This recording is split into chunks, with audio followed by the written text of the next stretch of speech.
नाज़रीन पाण वटि high school higher secondary school थाणे बुला खाने में मौजूदु आहियूं। हिते अॼु पुलिस बि मौजूदु आहे। उन हवाले सां त पुलिस जो आवाम में एतमाद कीअं बहाल कजे उन सिलसिले में सिंध पुलिस तरफ़ां मुख़्तलिफ़ क़दम खयां पिया वञनि। उन सिलसिले में हीउ जेको क़दम आहे जंहिंमें थाणे बुला खान जी सॼी पुलिस SHO समेत हिते पहुती आहे, उहा हिते शागिर्दनि सां उस्तादनि सां मुलाक़ात कई आहे ऐं पंहिंजो एतमाद बहाल करण जे लाइ त जीअं आम माण्हूअ मां पुलिस जो ख़ौफ़ ख़तमु थिए। ऐं हिते SHO नतक साहब ऐं ॿिया उस्ताद मौजूदु आहिनि। जेके शागिर्दनि सां ऐं उस्तादनि सां रिली मिली विया आहिनि उन्हनि शागिर्दनि में तोहफ़ा खटमिठा बिस्किट पिणु विराया आहिनि। असेंबली में जेको हुननि शिरकत कई आहे।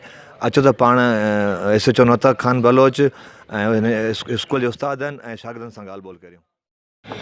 सिंध पुलिस ॾाढो सुठो करणु पई चाहे। सिंध पुलिस जो मक़सदु इहो आहे त माण्हुनि में सुजागी पैदा करणु ऐं माण्हुनि खे इन ख़ौफ़ खां आजो करणु त जेको पुलिस खां माण्हू डिॼनि था, ख़ासि तौर ते कोन था डिॼनि, पर कुझु माण्हू अहिड़ा बि आहिनि जिन लाइ पुलिस तक़रीबन उनखां ख़ौफ़ लही वञे, उन्हनि सां रिली मिली वञे। पुलिस मुआशरे जो हिसो आहे, मुआशरे खां परे रहण जी उनजी ज़रूरत कोन्हे। तंहिंजे करे असांजी कोशिशि इहा आहे त माण्हुनि खे पुलिस जो ख़ौफ़ लहणु खपे।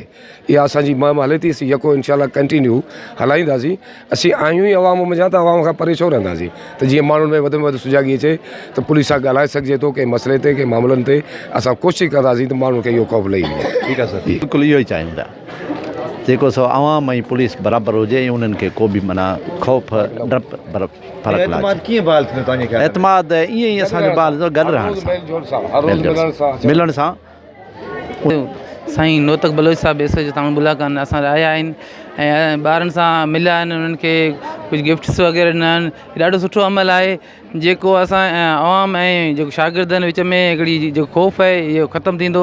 इन सां ख़ौफ़ ख़तमु थींदो आहे। जेके मसइला आहिनि फौरी तौर उहे हिन ऑफिसरनि सां बिना झिझक जे पेश कया वेंदा। इहो निहायत ई क़ाबिल तारीफ़ अमल आहे जंहिंमां असीं ॾाढा ख़ुशि थिया आहियूं। बहितरीनु अमल आहे पुलिस सिंध पुलिस जो उहो माण्हुनि में वञी उन्हनि जो एतमाद बहाल कनि पिया, उन्हनि जा जाइज़ मसइला हल करण जी कोशिशि कनि पिया। अक्सर ॾिठो वियो त माण्हू जेके आहिनि पुलिस खे ॾिसी भॼी वेंदा आहिनि, जंहिंजे करे उन्हनि में ख़ौफ़ ऐं हिरास रहंदो। पंहिंजे जाइज़ मसइलनि लाइ उहे शिकायत न करे सघंदा आहिनि, पर हिननि जे बाहिमी तालुक़ ऐं पाण में एतमाद बहाल थियण जे करे उहे हिक ॿिए जा मसइला शेयर करे सघनि था। उहे पंहिंजा मसइला पुलिस जे अॻियां रखी सघनि था ऐं उन्हनि जो बहितर हल करे सघनि था।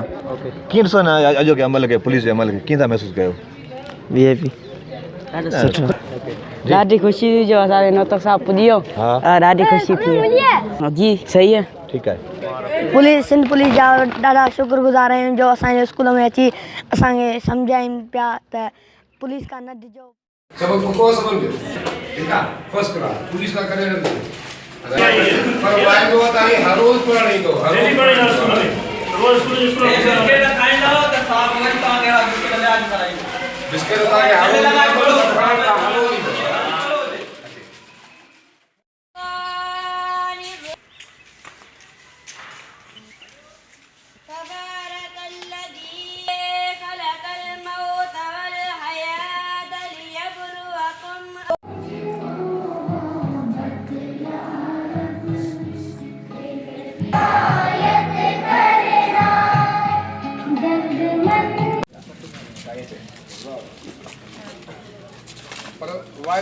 पढ़ंदो